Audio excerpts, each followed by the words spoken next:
বাগেরহাট শহরের হরিখানা এলাকায় ড্রেন নির্মাণ কাজে ব্যাপক দুর্নীতির অভিযোগ করেছেন স্থানীয়রা। এছাড়াও বিশেষ সুবিধার বিনিময়ে জোবায়ের নামে এক ব্যক্তির দোকানের সামনে থেকে ড্রেন নির্মাণ শুরু করে ড্রেনের কোনো অংশে পানি নিষ্কাশনের ব্যবস্থা না রাখা এবং নিম্নমানের নির্মাণ উপকরণ ব্যবহারের অভিযোগ উঠেছে। তবে এ বিষয়ে বাগেরহাট পৌরসভার নির্বাহী প্রকৌশলী অজিউর রহমান এবং প্রজেক্টের দায়িত্বে থাকা রেজাউল হক রিজভী কিছুই বলতে পারেননি। এস সোহানের রিপোর্ট জানাচ্ছেন নুসরাত শোভা।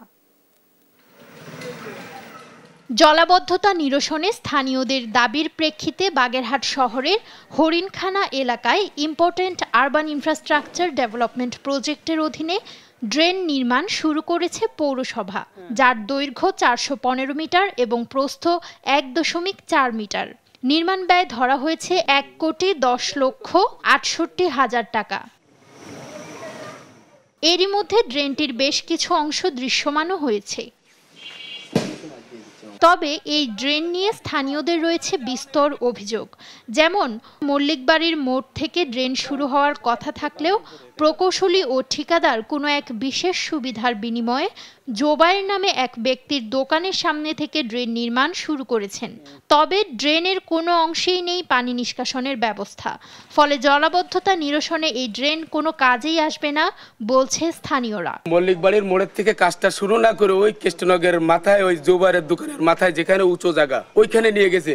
আর যেখানে আমরা পানিতে ডুবে থাকি এখানে আমাদের আর ড্রেন হচ্ছে না, এই মাথার কাজ কাটে ওই মাথায় নিয়ে গেছে। আমাদের এই জায়গা পানি নিষ্কাশন হবে না, আমরা ডুবে মরব, আমরা এই ঘর বাড়ি সব ডুবে যাবে। অভিযোগ রয়েছে নিম্নমানের নির্মাণ উপকরণ ব্যবহারেও। সিলেকশন বালি দেওয়ার কথা, সিলেকশন বালি না দিয়ে লোকাল বালি দিয়ে কাজ সেরে যাচ্ছে।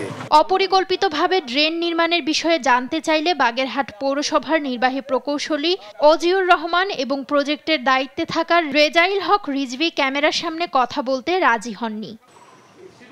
শুধু নির্মাণাধীন এই ড্রেনটি নয়, বাগেরহাট পৌরসভার জলাবদ্ধতা নিরসনে গেল কয়েক বছরে নির্মাণ করা বেশিরভাগ ড্রেনই অপরিকল্পিতভাবে তৈরি করা হয়েছে বলে জানায় স্থানীয়রা।